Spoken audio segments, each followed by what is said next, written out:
मथुरा में राष्ट्रीय दिव्यांग सेना के पदाधिकारियों ने अपनी विभिन्न मांगों और समस्याओं को लेकर वरिष्ठ पुलिस अधीक्षक से मुलाकात की। इस दौरान संगठन के पदाधिकारियों ने अपनी समस्याएं एसएसपी के समक्ष रखते हुए उनके जल्द समाधान की मांग की। राष्ट्रीय दिव्यांग सेना के पदाधिकारियों का कहना है कि दिव्यांग जनों से जुड़े कई मुद्दे लंबे समय से सामने आ रहे हैं और इन समस्याओं के समाधान के लिए संबंधित अधिकारियों का ध्यान आकर्षित कराया जा रहा है। पदाधिकारियों ने कहा कि दिव्यांगजन भी समाज का महत्वपूर्ण हिस्सा हैं और उनकी सुरक्षा, सम्मान एवं अधिकारों को सुनिश्चित करना प्रशासन की जिम्मेदारी है। उन्होंने एसएसपी से मांग की कि उनकी ओर से रखे गए मामलों का गंभीरता से संज्ञान लेकर संबंधित अधिकारियों को आवश्यक कार्यवाही के निर्देश दिए जाएं। इस दौरान संगठन के पदाधिकारियों ने चेतावनी देते हुए कहा कि यदि उनकी समस्याओं का जल्द समाधान नहीं हुआ तो संगठन लोकतांत्रिक तरीके से आंदोलन को आगे बढ़ाने पर विचार करेगा।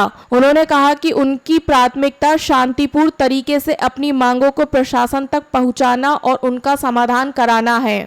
राष्ट्रीय दिव्यांग सेना ने पुलिस प्रशासन से निष्पक्ष कार्यवाही और दिव्यांगजनों की समस्याओं को गंभीरता से लेने की अपील की है। वहीं एसएसपी कार्यालय में हुई मुलाकात के बाद अब संगठन को उम्मीद है कि उनकी मांगों और समस्याओं पर संबंधित स्तर से उचित कार्यवाही की जाएगी। मथुरा में राष्ट्रीय दिव्यांग सेना द्वारा अपनी मांगों को लेकर एसएसपी से मुलाकात की यह खास रिपोर्ट। कैमरामैन के साथ संवाददाता कृष्णा गुप्ता, उत्तर प्रदेश समाचार, मथुरा।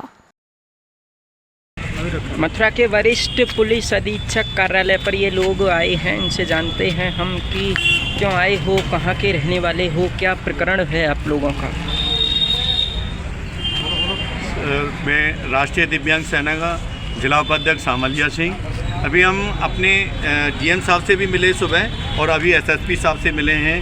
हमारे राष्ट्रीय दिव्यांग सेना के स्वरोजगार के अंतर्गत यहाँ पे 100 रिक्शा कम से कम चलते हैं वृंदावन मथुरा के अंतर्गत, लेकिन 1-1.5 महीने से हमारे राष्ट्रीय दिव्यांग सेना के सैनिकों के रिक्शों को नहीं चलने दिया जा रहा है। उनके चालान काटे जा रहे हैं, उनको रोका जा रहा है और उनके चालान एक नहीं, ऐसे 5, 10, 20, 21,500 तक के चालान काटे जा रहे हैं। और जब हमारा दिव्यांग अगर इतनी बड़ी चालान नहीं भरने के कगार पर, क्या कर सकता है वो 500-7 से कमाता है, उसमें कितने चालान काट सकता है। और हमारे 10 साल से रिक्शा चले आ रहे हैं, अपने बच्चों का पालन पोषण कर रहे हैं, लेकिन उनके अब क्या चाह रहे हो? हम तो ये चाह रहे हैं कि हमारे दिव्यांगों के रिक्शों को न रोका जाए और अच्छी तरह से चलने दिया जाए, कहीं पे नहीं रोका जाए। किन क्षेत्रों में रोक दिया जाता है? हमारे सभी अभी सभी जगह रोका जा रहा है। हमारे दिव्यांगों को, उनको जो रूट वाले उनको भेज दिया जाता है और हमारे दिव्यांगों को रोक दिया जाता है।